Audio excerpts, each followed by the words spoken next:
So you've heard about Forex trading, right? It sounds kind of complex, maybe a little intimidating, like it's some kind of exclusive club.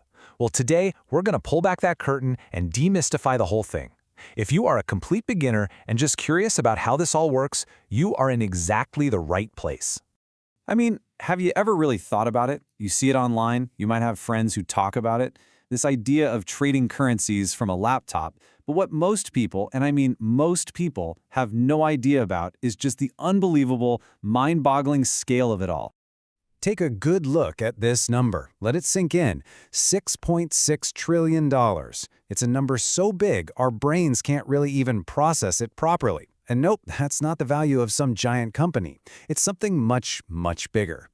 That's how much money moves around the foreign exchange or Forex market every single day. It completely, totally dwarfs the stock market. It's not even close. This makes it, by far, the largest and most liquid financial market on the entire planet. Okay, so what is this beast of a market really? Let's break it down to its most basic idea. And you know what? It's probably a lot more familiar than you think. Seriously, if you've ever traveled to another country, you've already been a part of the Forex market. You know when you go to the kiosk and swap your dollars for euros or pounds for yen? That's a foreign exchange. Now just imagine that same transaction happening millions of times a second, all around the globe, 24 hours a day, 5 days a week. That's Forex.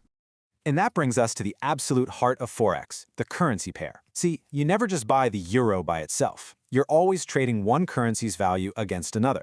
So, for a pair like the euro versus the US dollar, if you buy it, you're basically betting the euro is going to get stronger compared to the dollar. If you sell it, you're betting it's going to get weaker. It's all a game of relative strength.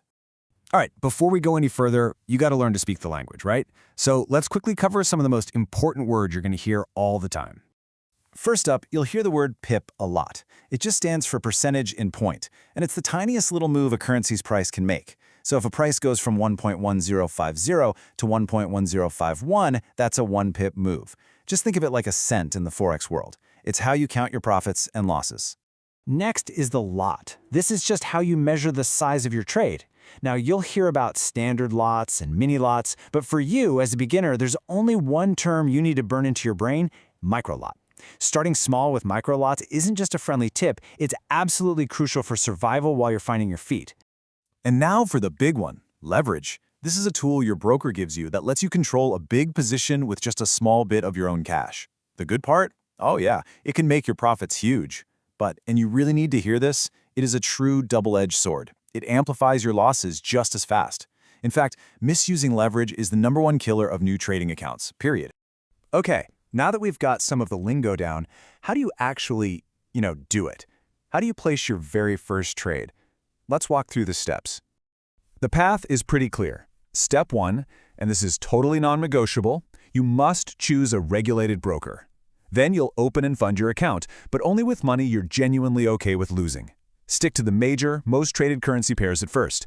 Develop a simple strategy. And then, step 5, maybe the most important of all, when you place your trade, you do it with a stop loss.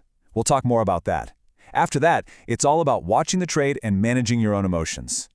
So, about that strategy part, it usually falls into one of two main camps. You've got technical analysis, where you're like a chart detective, looking for clues and patterns in the price history. Then there's fundamental analysis, where you're more like an economist, digging into news, interest rates, and big economic events. The truth is, most of the really good traders find a way to use a little bit of both. Let's make this real. So, imagine we want to buy the British pound versus the US dollar.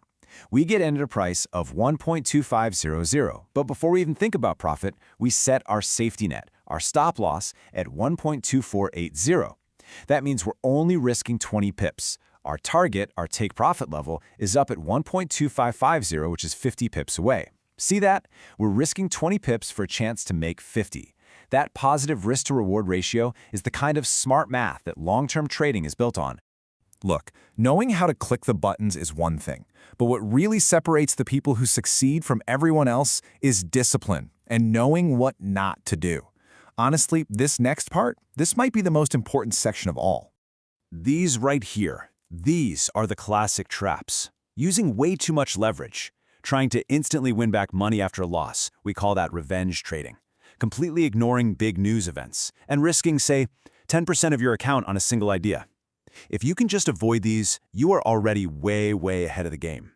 If you remember literally only one thing from our time here today, please let it be this.